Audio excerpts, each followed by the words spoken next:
Evening, my racing community, and welcome back to the Kieran Clavin Racing Show.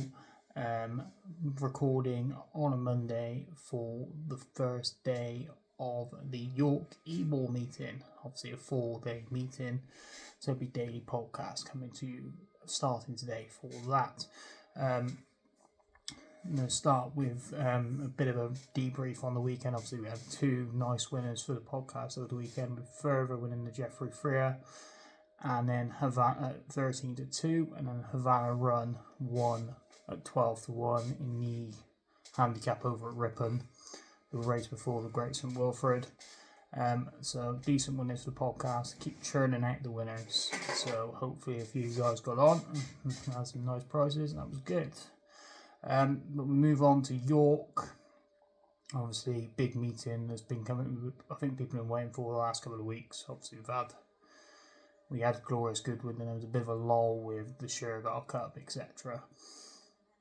And last weekend there wasn't exactly a lot to write home about last weekend, but now we've got the big 4-day York meeting. I'm sure everybody's excited for it, all those flat fans. The first race we turn to is the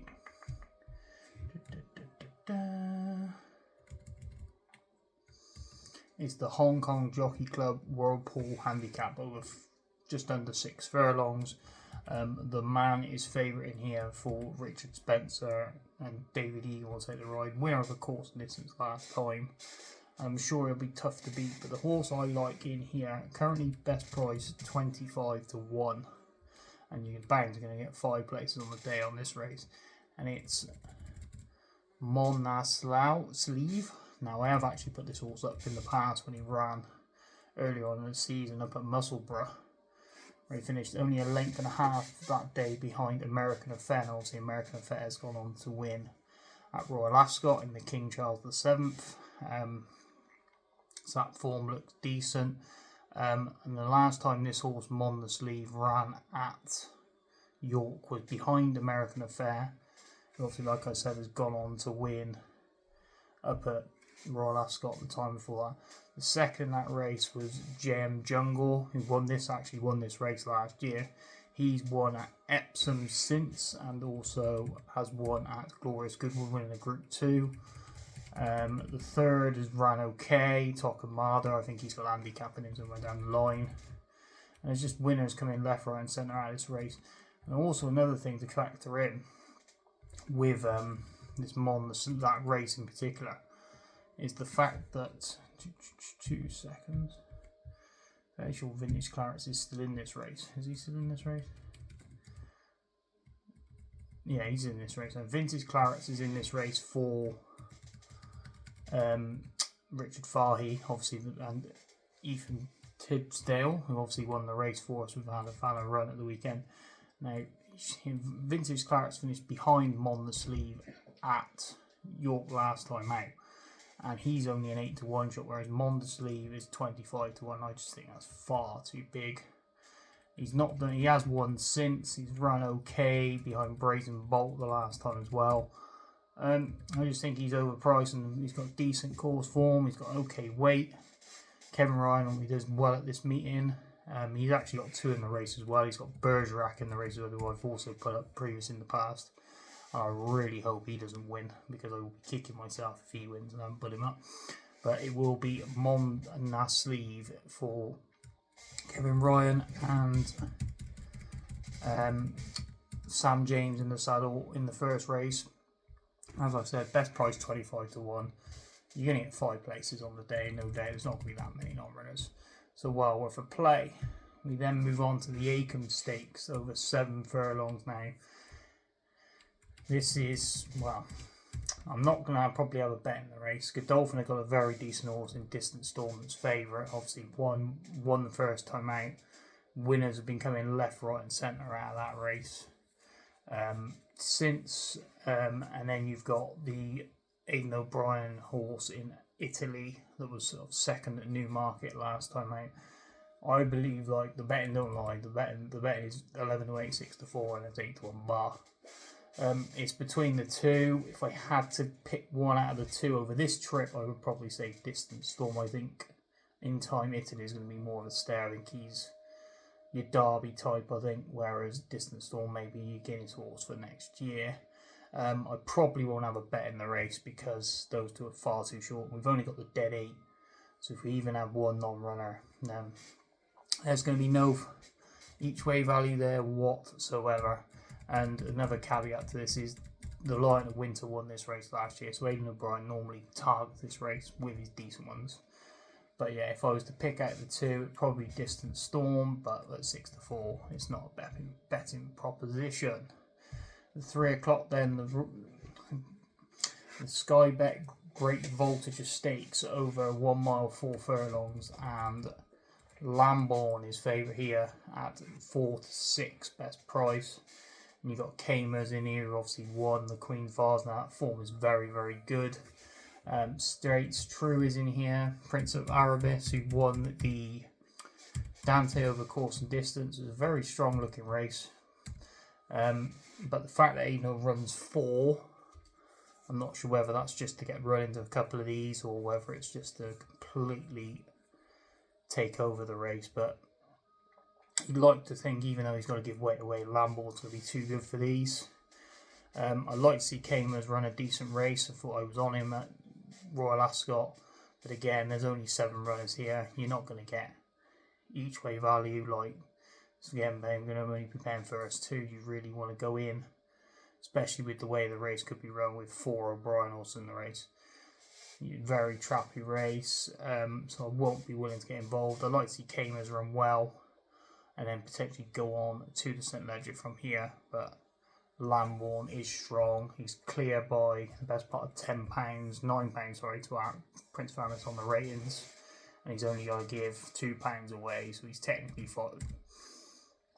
£7 well in, and that's why he is the 4-6 favourite. And I'm not telling you anything you don't know. He should win and go on to the next stage, which potentially could be the Arc down the line.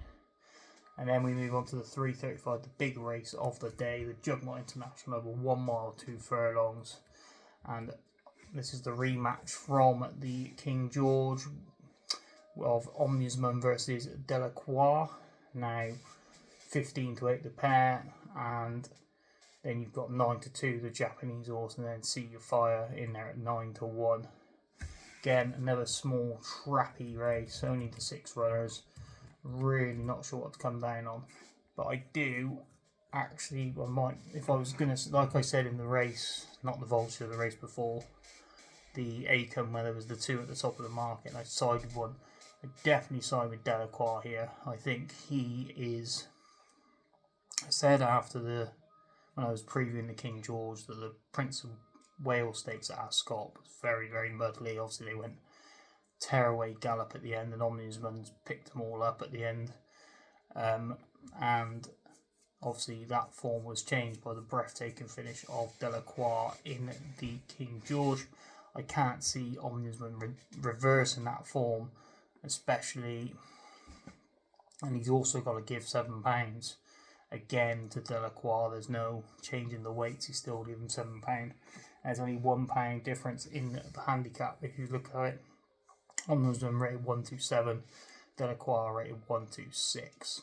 So if I can get around, well, they're currently 15-8 the pair. If I can get around that sort of price with Delacroix in the morning on Wednesday, I might have a decent play on him. But if I had the 2, the Japanese horse is very unexposed and could be anything.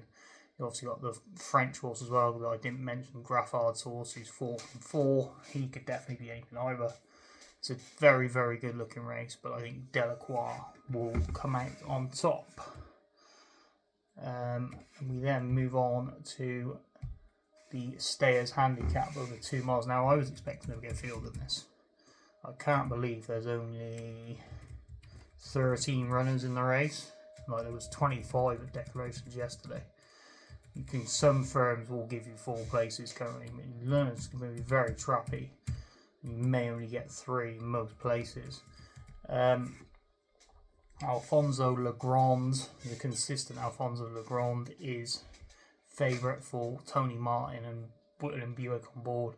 Hasn't done anything in his 2 runs this season so far. But obviously, he won the Cambridgeshire at the back end of last season. Was it Cambridgeshire? Yeah, I think it was. Cesaret, sorry, at the back end of last season. And then obviously hasn't done a lot since, but Tony Martin, very shrewd trainer, will target these sorts of races in a decent pot. The one, although I would take him on with, and I'm not quite sure what price we can get, let's have a look. Oh, second favourite. Is the only horse in the race who's actually got course and distance form. That's Dancing in Paris for Ian Williams. Hasn't done, has finished 4th, 3rd, 2nd, 8th, 2nd, a good second at Goodwood the last time out. Could potentially see him go close, but it's a very trappy contest. He was actually 2nd at Goodwood.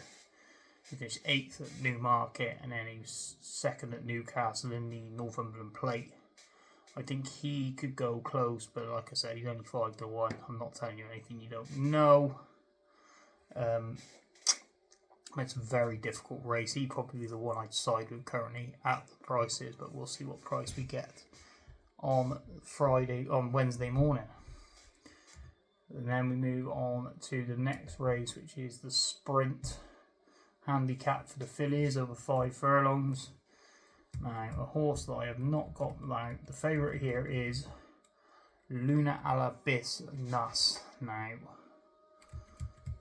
she has won 5 of her 6 starts, including once over course and distance. She won over course and distance last time in a class 4, winning by a neck. Now that was off of 81, comes here now off of 86. Could still be some improvement in that mark potentially. The horse I'm going to side with is the horse at the top of the weights, and that is a Star of Memas for Richard Hughes and Ryan Moore. It's got decent form in the book this season. Was 3rd at Chelmsford on first start, and wasn't too bad in that race, in the listed race, and was 2nd in a listed race at York behind Tropical Storm, and then was 3rd at Sandown behind Town and Country.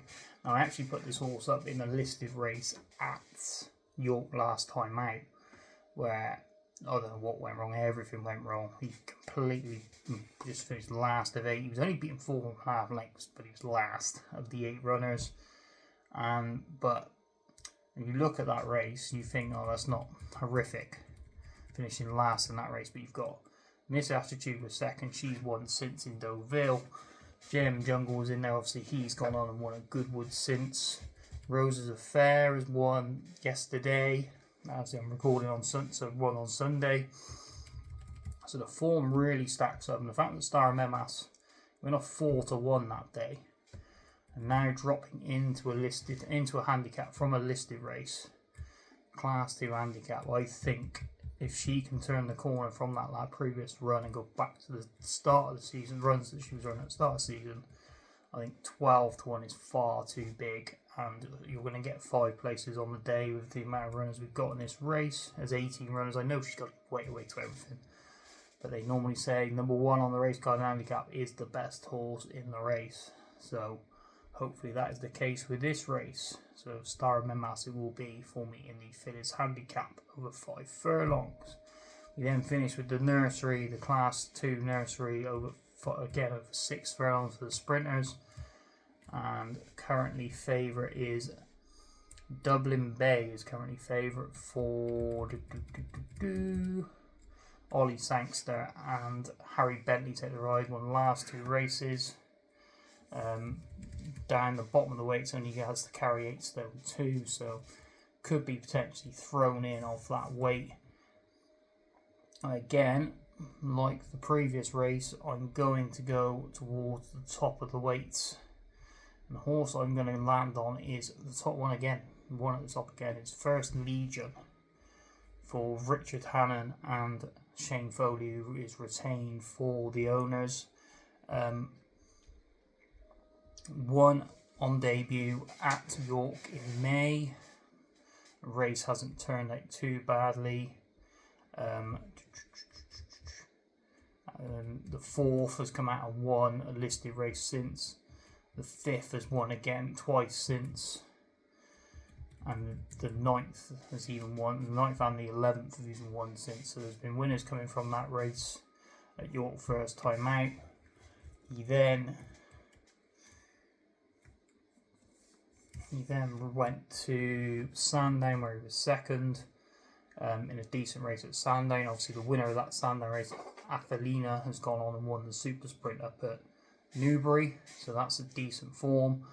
Was 10th behind Charles Darwin at Royal Ascot in the, I believe it was the Norfolk? Yeah, the Norfolk Stakes. That's no back number there. I only went off an 11 to 1 shot that day. And bear in mind that Charles Darwin was 1 to 3. So that's fairly decent. And I don't know, completely blew out when at listed level last time we were in Deauville. Whether that was due to the travelling over there, I'm not sure, but it only went off a 9 to 2 shot that day, but was finished 5th out of 7. Obviously, only in 2 lengths though, so he finished in a bit of a pile.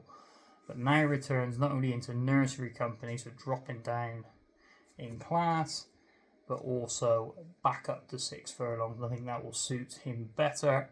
Back of the course, like I said, he won out on debut. Hasn't run badly since, and I think he's going to have a hell of a chance. And the fact that he is as big as 12 to 1, and like the race with Star of Memas in, although they're top weight, you're still going to get 5 places. He's running it well before. You'll get plenty of value for your money. So that is all for this video to discussing all the races. There's plenty coming out of that. I'm not probably going to touch. The only one of the group races I will touch potentially could be Delacroix, but the rest of them I'm looking at the 3, the handicap at the start and the 2 handicappers are down the 3 handicaps down the back end potentially. I might not touch the stairs handicap. We'll see what price we can get on Dancing in Paris. But there's definitely 3 bets out there. The 2, and they're all 25s, 12s, and 12s currently. So decent value out there for you guys. I hope you all enjoyed the video, guys. Please like and subscribe to the channel. Got over 100 people subscribe to the channel. A few more can watch the videos and subscribe. That'd be great. Hope you're all enjoying the content. Hope you all have a good first day at York, and I'll see you tomorrow for day 2s. Good luck all and happy punting.